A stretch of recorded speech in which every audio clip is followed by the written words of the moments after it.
তব কথামুতং তপ্ত জীবনম কবিভিলীড়িতং কলমশাপহং শ্রবণমঙ্গলং শ্রীমদততম ভ্রুবি গৃণন্তি যে ভুরিদা জনা।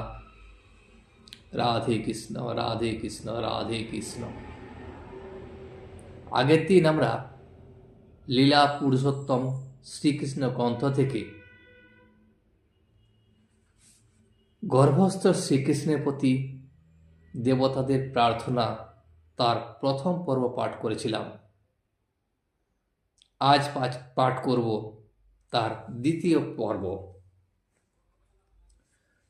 পরমেশ্বর ভগবানের দ্বারা এইভাবে আদিষ্ট হয়ে যোগমায়া ভগবানকে প্রদক্ষিণ করে তার আদেশ অনুসারে জড় জগতে আবির্ভূত হলেন। ভগবান যখন যোগমায়াকে বললেন জড় জগতে আবির্ভূত হতে এবং অনন্ত শেষ নামক অবতারকে দেবকীর গর্ভ থেকে রোহিণীর গর্ভে স্থানান্তর করার জন্য তিনি তখন ভগবানের কথা মতো আবির্ভূত হলেন জড় জগতে।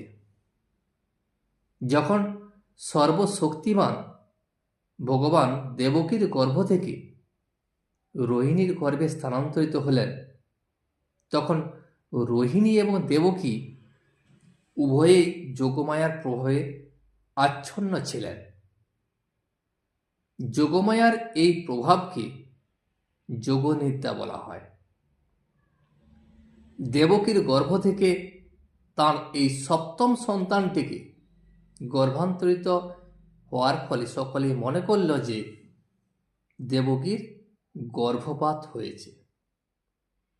এইভাবে বলরামও যদিও দেবকীর গর্ভে এলেন, কিন্তু তিনি রোহিণীর গর্ভে স্থানান্তরিত হলেন তার পুত্ররূপে আবির্ভূত হওয়ার জন্য।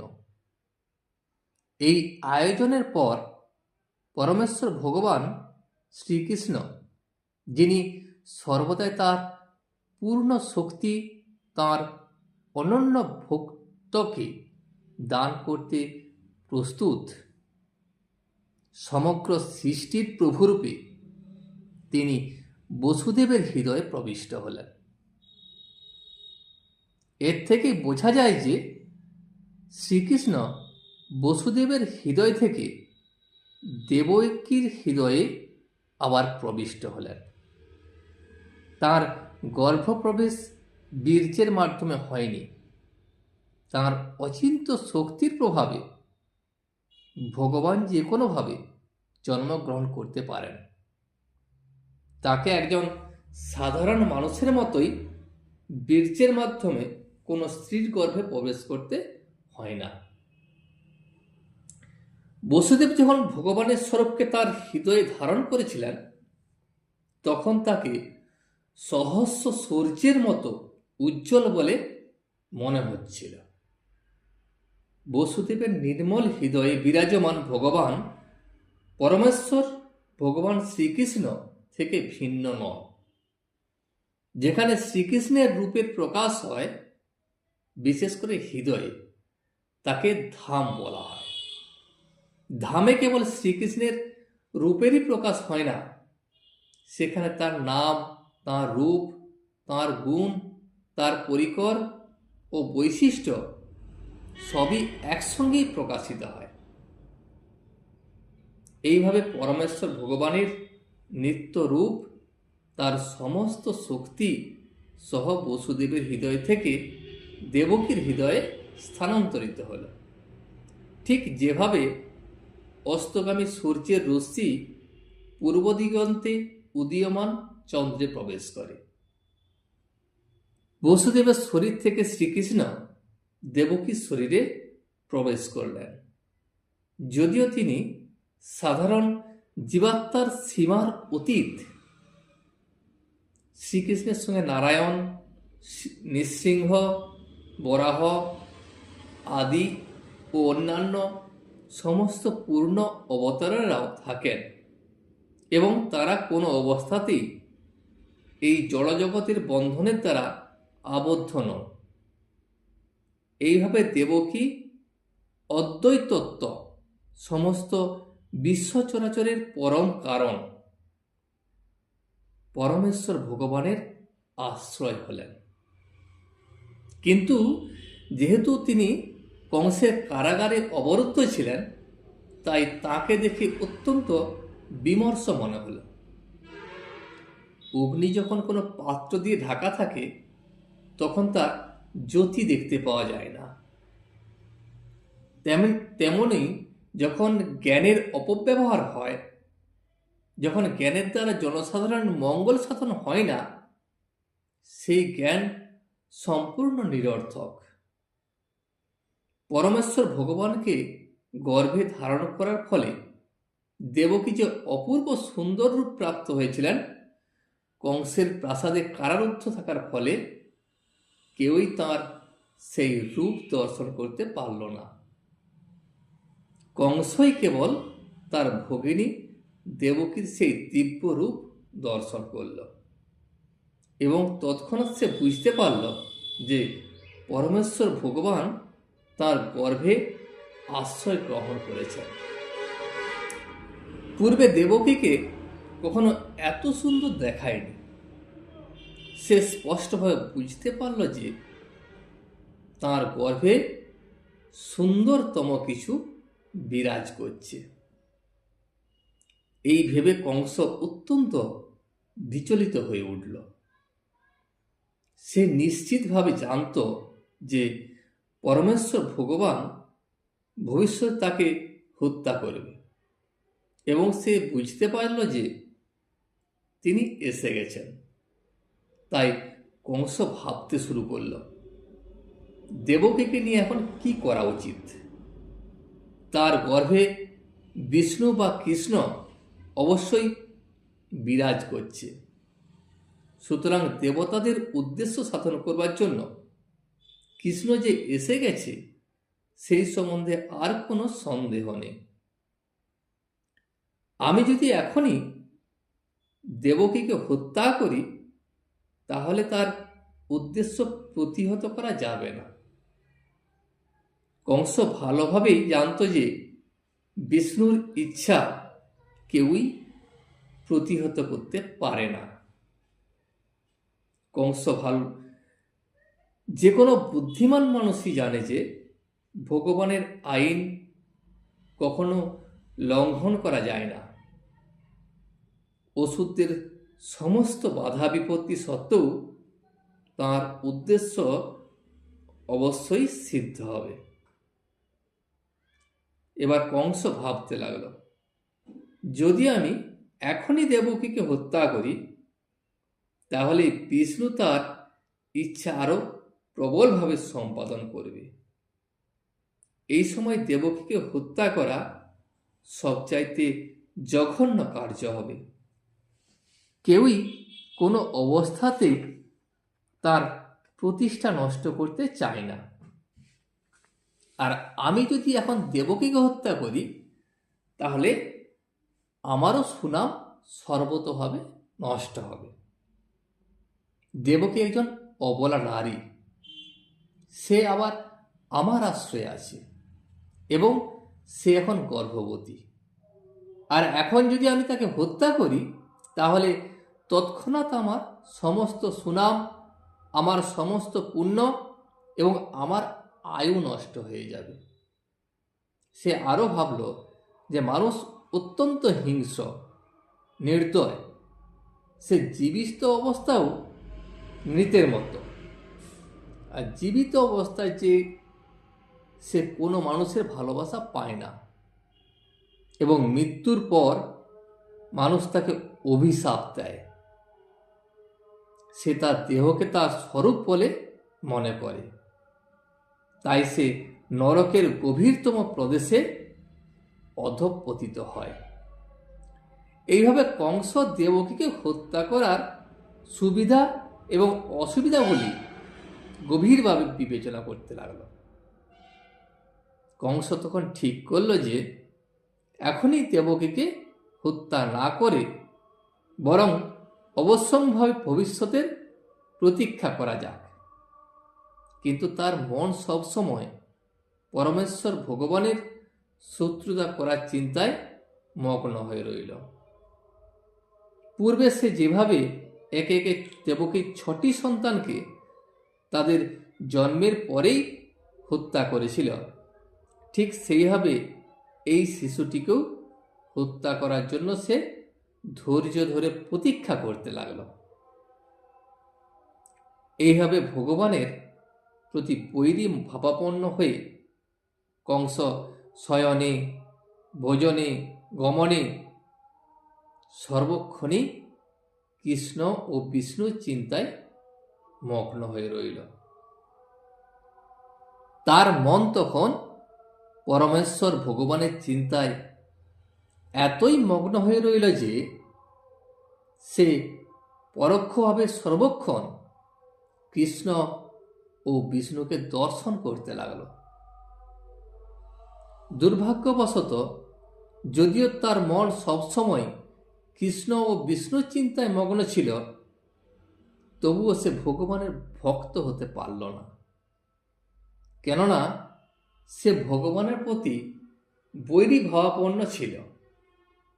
ভগবানের শুদ্ধ ভক্তের চিত্তও সবসময় ভগবানের চিন্তাতেই মগ্ন থাকে, কিন্তু ভক্ত অনুকূলভাবে ভগবানের চিন্তা করেন, প্রতিকূলভাবে নয়। ভগবানের প্রতি অনুকূলভাবে চিন্তা করাই হচ্ছে ভগবত ভক্তি, আর প্রতিকূলভাবে ভগবানের কথা চিন্তা করা কৃষ্ণ ভক্তি নয়। সেই সময় ব্রহ্মা, শিব, নারদ ও স্বর্গের সমস্ত দেবতারা অদৃশ্যভাবে কংসের আলয়ে এসে উপস্থিত হলেন এবং সুন্দর সুন্দর শ্লোকের মাধ্যমে তারা ভগবানের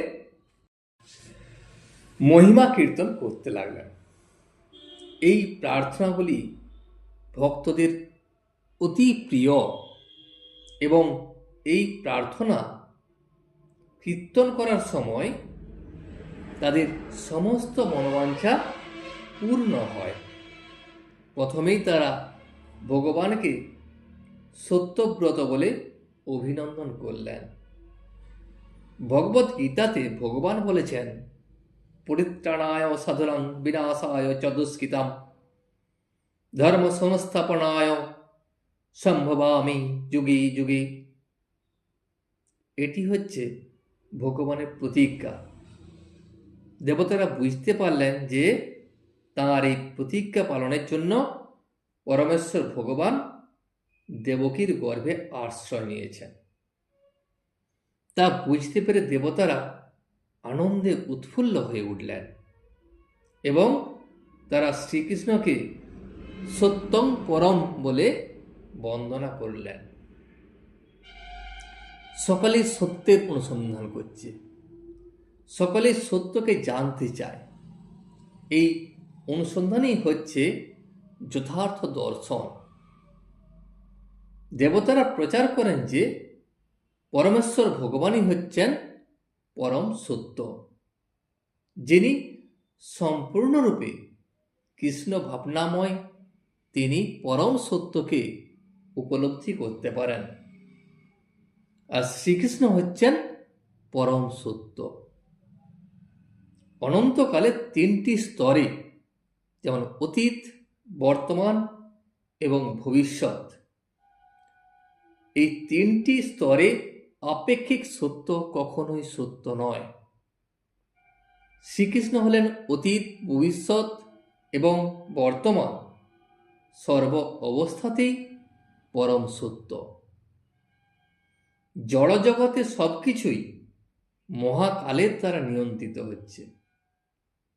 সৃষ্টির পূর্বেও শ্রীকৃষ্ণ ছিলেন, সৃষ্টির পরেও সবকিছুই শ্রীকৃষ্ণকে আশ্রয় করে বিরাজ করে, এবং সৃষ্টি যখন ধ্বংস হয়ে যাবে তখনও শ্রীকৃষ্ণ থাকবেন। তাই সর্ব অবস্থাতেই তিনি হচ্ছেন পরম সত্য। এই জগতে যদি কোনো সত্য থেকে থাকে তাহলে তা পরম সত্য হলেন শ্রীকৃষ্ণ থেকেই উদ্ভূত। এই জগতে যদি কোনো ঐশ্বর্য থাকে তাহলে সেই ঐশ্বর্যের কারণ হচ্ছেন শ্রীকৃষ্ণ। আর এই জগতে যদি কোনো যশ থেকে থাকে তাহলে সেই যশের কারণ হচ্ছে শ্রীকৃষ্ণ। এই জগতে যদি কোনো বীর্য থেকে থাকে তাহলে সেই বীর্যের কারণ হচ্ছেন শ্রীকৃষ্ণ। এই জগতে যদি কোনো জ্ঞান থেকে থাকে তাহলেও সে জ্ঞানের কারণ হচ্ছেন শ্রীকৃষ্ণ। সুতরাং সব রকম আপেক্ষিক সত্যের উৎস হচ্ছেন শ্রীকৃষ্ণ।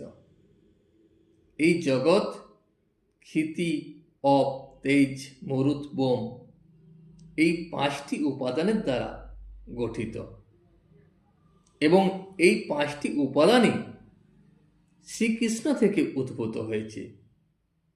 জড় বৈজ্ঞানিকেরা জড় জগতের প্রকাশের কারণরূপে এই 5টি উপাদানকে স্বীকার করেন, কিন্তু সমস্ত সূক্ষ্ম এবং স্থূল উপাদানগুলি শ্রীকৃষ্ণই সৃষ্টি করেছেন। এই জড়জগতে কর্মরত সমস্ত জীবই ভগবানের তটস্থা শক্তি সম্ভূত। ভগবত গীতায় 7ম অধ্যায়ে স্পষ্টভাবে বলা হয়েছে যে সমস্ত জোড়া প্রকৃতি পরমেশ্বর ভগবান শ্রীকৃষ্ণের পরা ও অপরা শক্তির সমন্বয়ের ফলে উদ্ভূত হয়েছে। জীব ভগবানের পরা প্রকৃতি সম্ভূত আর জড় জগৎ ভগবানের অপরা শক্তি সম্ভূত। সুপ্ত অবস্থায় কিছুই কৃষ্ণতেই অবস্থান করেন। দেবতারা জোড়া প্রকৃতির তত্ত্ব বিশ্লেষণ করে পরমেশ্বর ভগবান শ্রীকৃষ্ণের স্তব করতে লাগলেন। এই জোড়া প্রকৃতিটি কি? এটি একটি বৃক্ষের মতো। একটি বৃক্ষ জমির উপর দাঁড়িয়ে থাকে, ঠিক তেমনি এই জড় জগৎরূপী বৃক্ষটিও জোড়া প্রকৃতির উপর, ভূমির উপর দাঁড়িয়ে আছে। জড় জগৎকে বৃক্ষের সঙ্গে তুলনা করা হয়েছে, কেননা এক সময় বৃক্ষকে কেটে ফেলা হয়। বৃক্ষ কথাটির অর্থ হচ্ছে যা এক সময় কেটে ফেলা হবে। তাই এই জড় জগৎরূপী বৃক্ষটিকে কখনোই পরম সত্য বলে স্বীকার করা যায় না। জড় জগতের প্রকাশ হয় কালের প্রভাবে, কিন্তু শ্রীকৃষ্ণের রূপ হচ্ছে নিত্য। জড় জগৎ বর্তমানে থাকা কালেও তিনি রয়েছেন এবং প্রলয়ের পরেও তিনি থাকবেন। আজ এই পর্যন্ত, আবার আগামী পর্বে। ভিডিওটি যদি ভালো লেগে থাকে তাহলে একটি লাইক, কমেন্ট ও বন্ধুদের সঙ্গে শেয়ার করে দেবেন এবং সাবস্ক্রাইব করে পাশে থাকা বেল আইকনটি বাজিয়ে দেবেন, যাতে নতুন ভিডিওগুলি সর্বপ্রথম আপনার কাছে পৌঁছে যায়।